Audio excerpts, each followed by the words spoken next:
This question is from CBSE 2025 examination. The statement of the problem says the total magnification produced by a compound microscope is 20. Magnification produced by the microscope is 20. The magnification produced by the eyepiece is 5. Magnification produced by the eyepiece is 5. When the microscope is focused on a certain object, the distance between the objective and the eyepiece is observed to be 14 centimeter. ये हम लोगों ने diagram already draw किया है जिसकी ज़रूरत नहीं है. Just to explain the concepts and the notations we have already drawn the diagram. दोनों लेंसेज के बीच का जो डिस्टेंस है वो L, this is given equal to 14. अगर आपने सारी चीज़ें अच्छे से पढ़ी हुई हैं तो ये दिमाग में आपके डायग्राम रहेगा and no diagram is required for the solution. Calculate the focal length of the objective and the eyepiece lens given that the least distance of distinct vision is 25 और ये least distance of distinct division is 25 centimetre. अब इसमें सबसे पहली चीज़ तो ये समझ लें कि this is the object and the lens place near it is called the objective lens. यहाँ कहीं पर आई की पोजीशन है इसलिए इसको आई पीस लेंस बोलते हैं. पहले लेंस ने जो इमेज बनाई है वो दूसरे लेंस के लिए ऑब्जेक्ट का काम करेगी और इसका फाइनल इमेज यहाँ कहीं पर बनेगा. And if nothing is given related to the distance of the final image, we will be assuming that the final image is formed at least distance of distinct vision.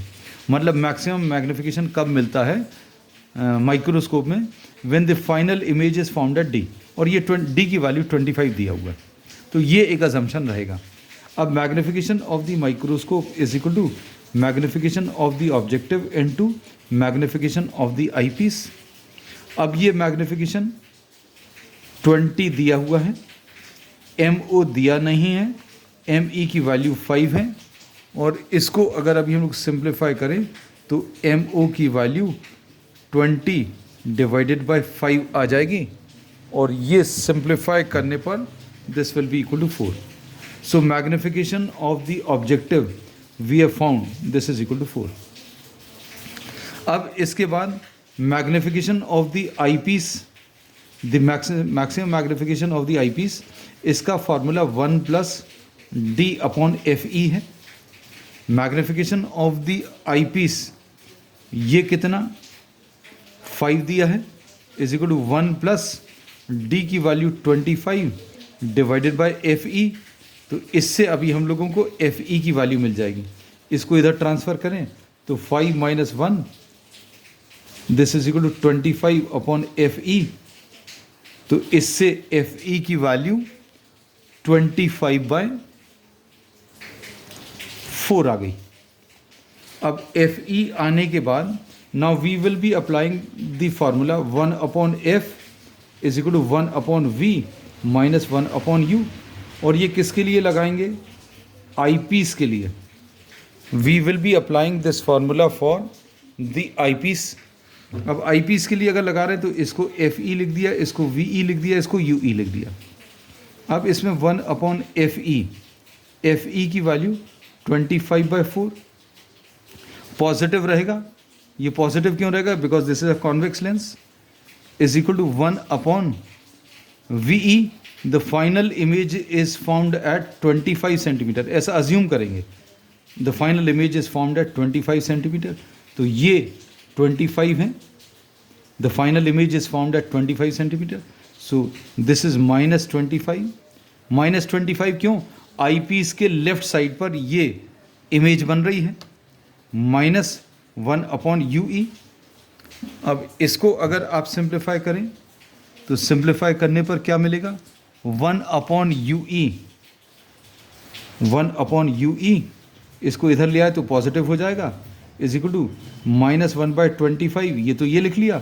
इसको उधर ले जाएंगे तो ये 4 ऊपर ट्रांसफ़र कर दिया और ये पॉजिटिव था राइट साइड में जाकर नेगेटिव हो जाएगा. तो ये माइनस 5 बाई 25 आ जाएगा जिसको minus 1 upon 25 minus 1 upon 25 minus 4 upon 25. ये सिंप्लीफाई करने पर माइनस 5 अपॉन 25 मतलब माइनस 1 अपॉन 5 आ गया. ये 1 अपॉन UE की वैल्यू है. इससे UE की वैल्यू यू ई की वैल्यू रेसिप्रोकल ले लो, will be equal to -5, U E की वैल्यू -5 आ गई. So this distance is 5. I am not writing this as -5. -5 क्या बताता है कि ये लेफ्ट साइड पर है. So we are already knowing that this is lying to the left side. तो ये अभी हम लोग L का फॉर्मूला अगर लिखें तो L the distance between the two lenses will be equal to VO plus UE without sign, VO plus UE. और अगर आपको साइन लेना है तो यहाँ पर ऐसा लगा सकते हैं.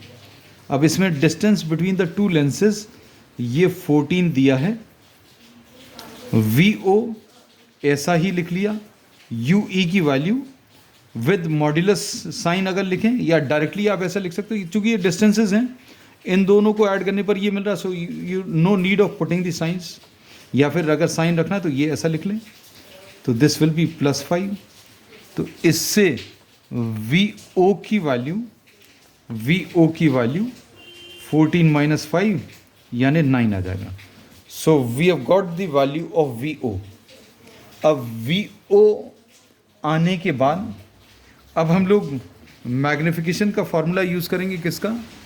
Magnification of the objective is VO upon UO. Magnification of the objective 20 है और VO की वैल्यू 9 है. VO की वैल्यू इज 9. UO की वैल्यू निकालनी है तो UO नीचे लिख लिया. तो इससे UO की वैल्यू विल बी व्हाट?